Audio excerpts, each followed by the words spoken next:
Pope as a satirist. Paragraph number 1. Introduction, Satire and Humour. Satire is a peculiar kind of humor, and humor is an innocent, good-natured and self-motivated expression of enjoyment on the faults and failings of men and things. But satire is more keen, sharp, double-edged manifestation of merrymaking at the incongruities of life.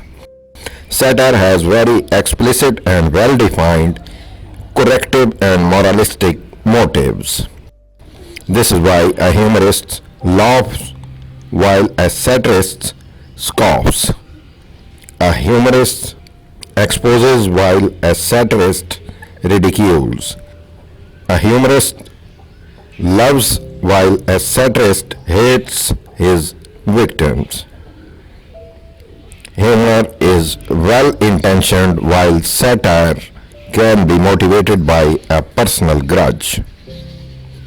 A satirist seems to be highly sensitive to the presumed gap between what is and what ought to be in his judgment. He always expects his readers to share his critical attitude towards life. In order to present this point of view effectively, he may diminish or distort things under his observation. He generally does not seem to have a generous outlook on life and people, and he seems to evaluate things not from an unbiased thinking but measures things from his personal standards.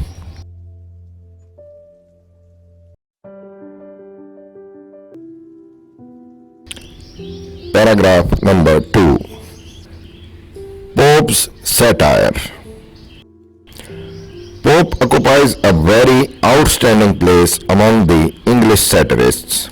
He seems to have been influenced mainly by Juvenal and Horace, who are considered to be the chief exponents of this literary feature in the Roman literature. Juvenalism satires are more vigorous, venomous, and sharp, whereas Horatian satires are comparatively milder, gentler, and less sharper in tone.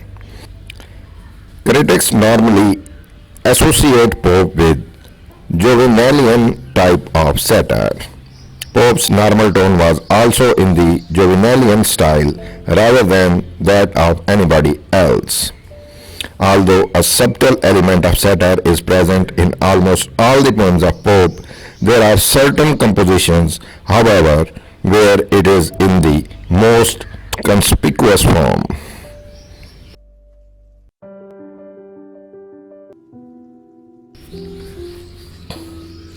Pope's adverse circumstances.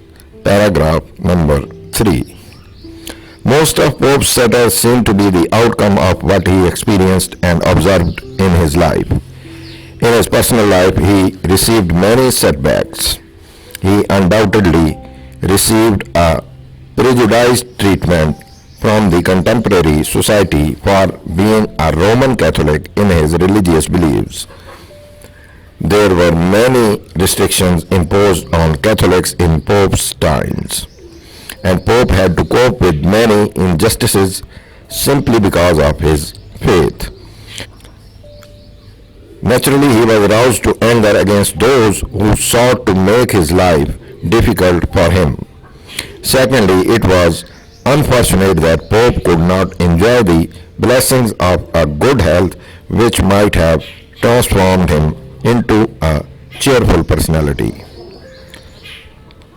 In these circumstances, he could not be expected to compose anything but satires against those whom he presumed were responsible for his misfortunes.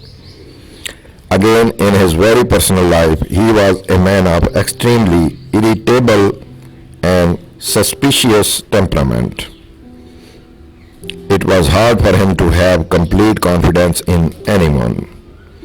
A person with these characteristics cannot be expected to cultivate in him the qualities of tolerance and forgiveness. Above all, his works had been brutally attacked and parodied by many of his contemporaries. These adverse circumstances of his life contributed to make his satires sound sharper.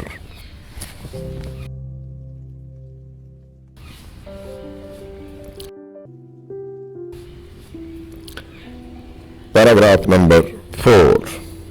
Satires against contemporary figures.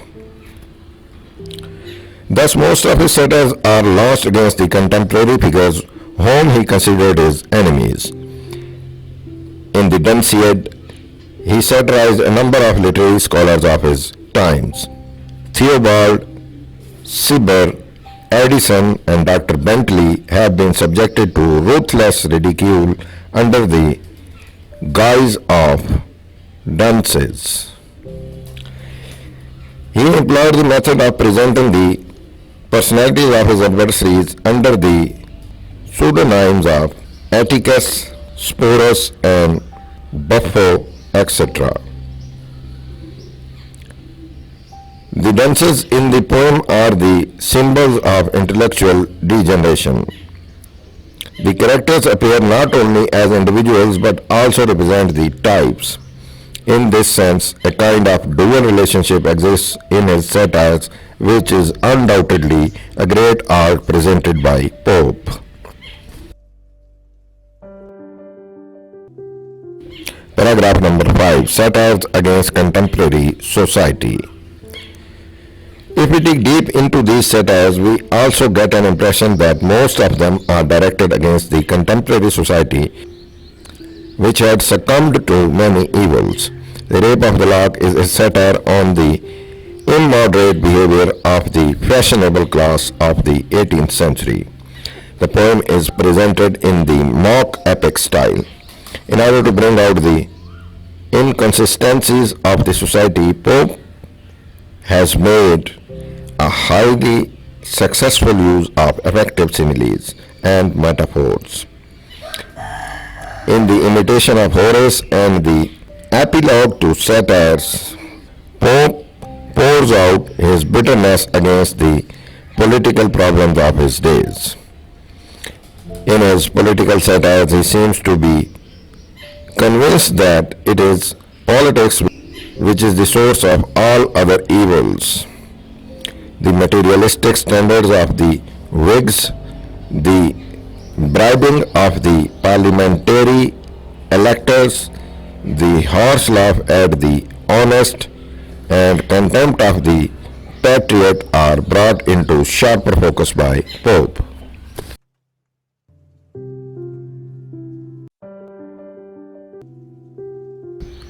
Paragraph number 6. Moral Code. On another level of appreciation, Pope's satire seemed to be the outcome of his well-conceived moral code of life. It is not just wandering in fancy's maze, as is exemplified by the Byronic hero.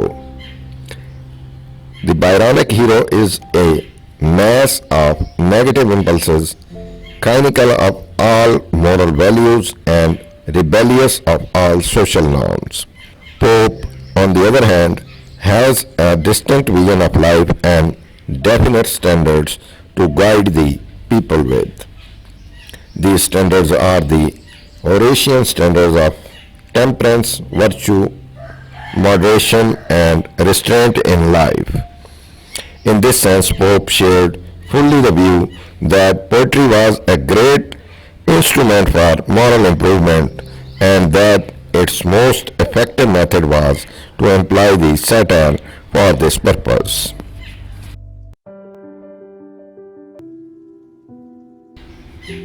Paragraph number 7. Variety. Another remarkable feature of Pope's satire is its variety.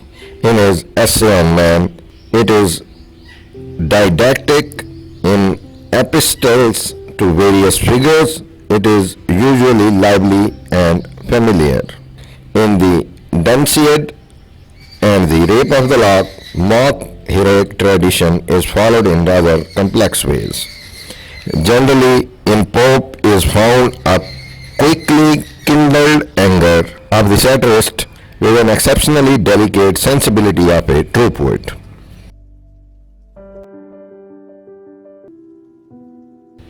Paragraph number 8. Comparison with Chaucer. If Pope was to be compared with Chaucer, the latter appears to have a clear advantage of having a pleasant sense of humor. Chaucer, in spite of strong dislike for certain things, manifests a generous acceptance of people's weakness, but it is hard to expect to be given such concessions by Pope. Pope's attitude is always hard and severe. However, it may not be implied that Pope was a pessimist and a cynic. In most of his satires, he emerges as a person who is optimist and believes that the world could be reformed and regenerated.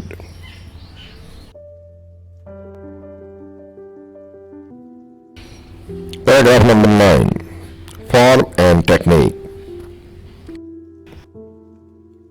In matters of form and technique of his satires, Pope is unquestionably the greatest. He refined and perfected his compact to a degree where it became simply matchless. The beauty of his satires lies in small details rather than in general effect.